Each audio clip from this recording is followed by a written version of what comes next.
Trojan Philly, what's up, man? USCJ here. It's the top of the morning. I hope everybody is getting ready to get up, get out, and make some things happen this morning. Listen, we got to talk about the biggest takeaways from USC's first practice. There are a number of things, and the first one, you guys already looking at it right here, is Ronnie Lott addressing these guys, and you guys see it.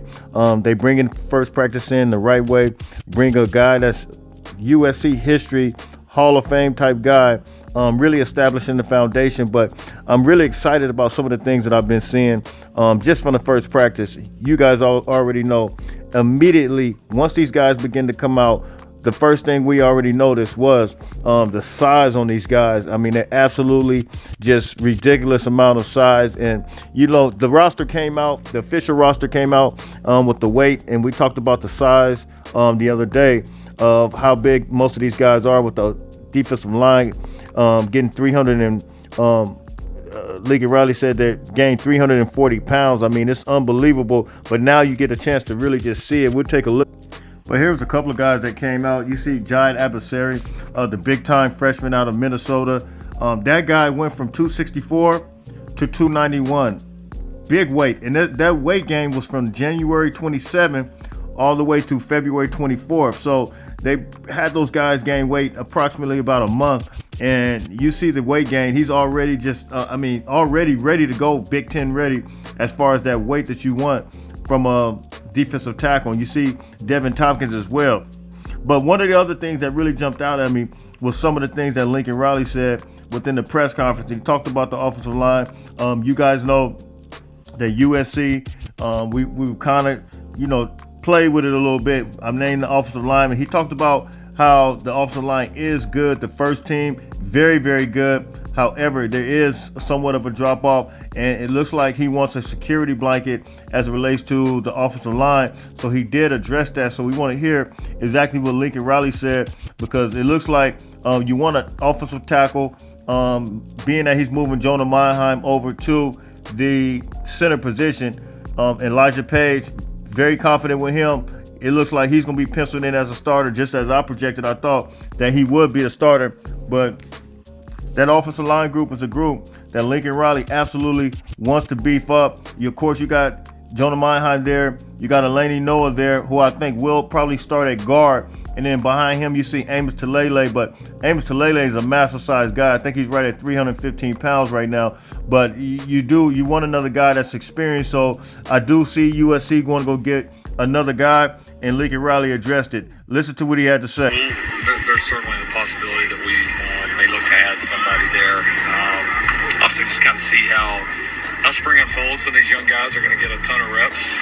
You think like a Tobias Raven, Justin Townhow that just got here.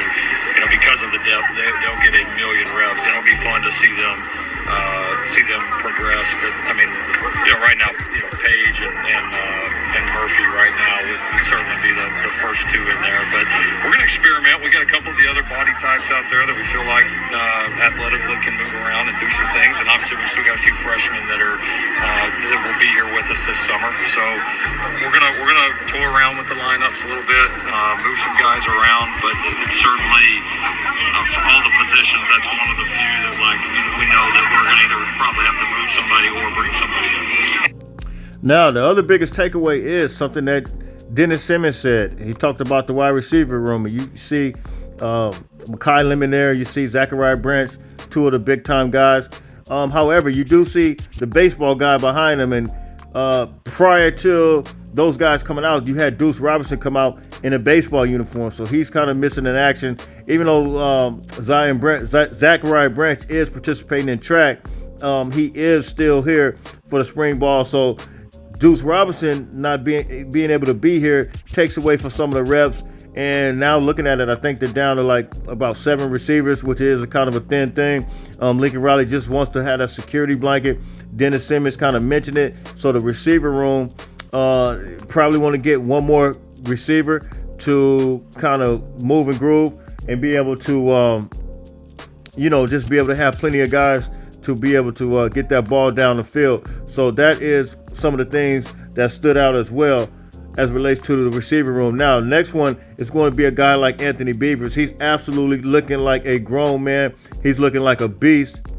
And this is Anthony Beavers here, man. He's doing these drills, and he's just looking extremely physical, man. He just looks like he has that veteran presence about him, man, as the way he's going about his drills, and I'm very, very excited to see what he's going to do. I'm happy for him. He stuck it out. He wasn't one of those guys that hit the transfer portal, but he's 250 pounds. He's that ideal prototype safety, standing at 6'1".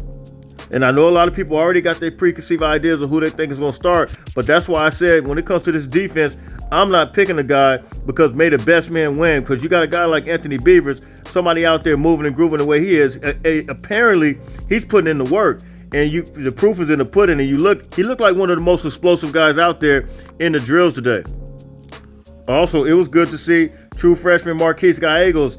He's looking like he got some size on him, and I like what he did in the drills as well. So look, the secondary room is absolutely loaded, and you see these guys out there moving and grooving. Also, another thing that caught my eye, it's just strange. We saw Caleb Williams for all these past couple of years being the commander-in-chief of the offense, and now Miller Moss, man, he's taking on that role. It's just different, man. It's like you see new faces in different places. Although Miller was already here, he was just always in the background, but now to see him out front is really like, wow, we're in a whole new era with the USC football program. And Miller Moss, man, you see him up there getting the interviews, and he talked about Jaden Mayava.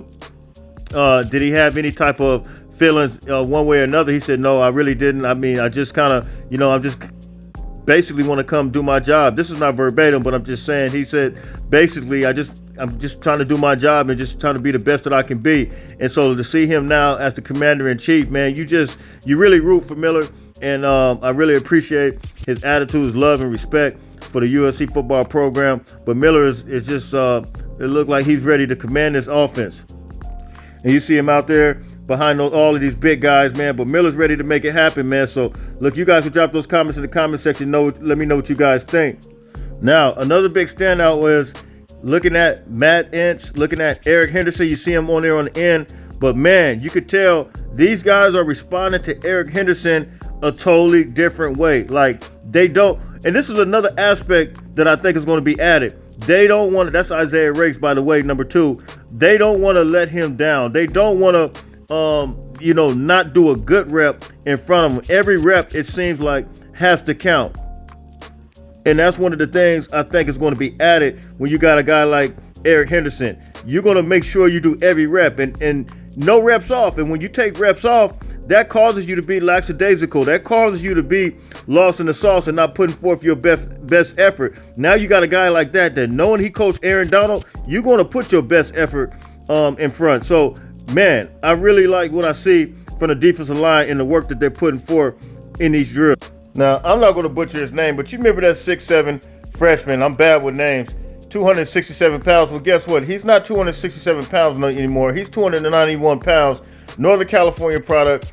Originally, I guess, was crystal ball to San Jose State. He came on very, very strong in the end. Now he's 6'7", 291 as a true freshman. Tiger looking absolutely incredible coming out. That really stood out to me as a true freshman. I mean, these guys, I think that's probably one of the biggest things that really impressed me already was the true freshmen are absolutely looking like grown men as they come.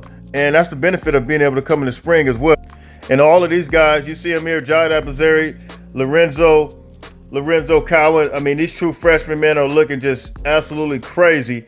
Lorenzo Cowan, by the way, he weighed in at 230 pounds, true freshman. And you see there, Cameron Fountain looks absolutely absurd. I mean, USC has a team right now that has some true freshmen that look incredible, man. So you guys can drop those comments. 6'6", 256 pounds. Wow. I mean, Cameron Fountain is straight up go time with. And look, before I get out of here, you just see a couple of new faces, man. John Humphreys, former UCLA cornerback, big, long, 6'3" body frame. Now at USC, it's just amazing just to see some of these guys, man. It is an absolute new era at the USC football facilities. Also to see linebacker Easton Arnold, who I was told that him and Mason Cobbins was getting kind of, I guess, doing the drills. They both the same size pretty much, as I stated the other day. 6'1", one is 6 feet, and I think one is, they both at 6 feet. 230 pounds, and they both were kind of running with the first team drills. It's way too early to even put anything out there, but you just kind of want to see how this thing pans out. All of us are eager to see exactly how these guys are going to move and groove. And then to see Brian Jackson, I think he's between, if I had to pick one freshman and if I had to pick one from the defensive side and one freshman from the offensive side, it would be from the offensive side, it's going to be Brian Jackson to be the most explosive player, the most breakout player. I think from an offensive standpoint, standing at 230 pounds, I think 229 pounds, I think Brian Jackson's that guy that could be the sleeper breakout player on offense as a true freshman. On defense, I think it's going to be Elijah Newby. Between those two guys, both freshmen, I think they will have some surprising years. And I heard, by the way, Elijah Newby is had an outstanding first day, and he's super freaky, super athletic. And look, man, we might see something from him right away. So look, man, until later on, those are my observations. Those are the news and note items. Those are the sights and sound. First day of USC football practice. You guys can drop those comments in the comment section. You guys can tell me what you think. I'm out of here, man. Listen, everybody stay blessed. Don't forget to get up, get out, and make some things happen. Until later on, fight on, fight on, fight on.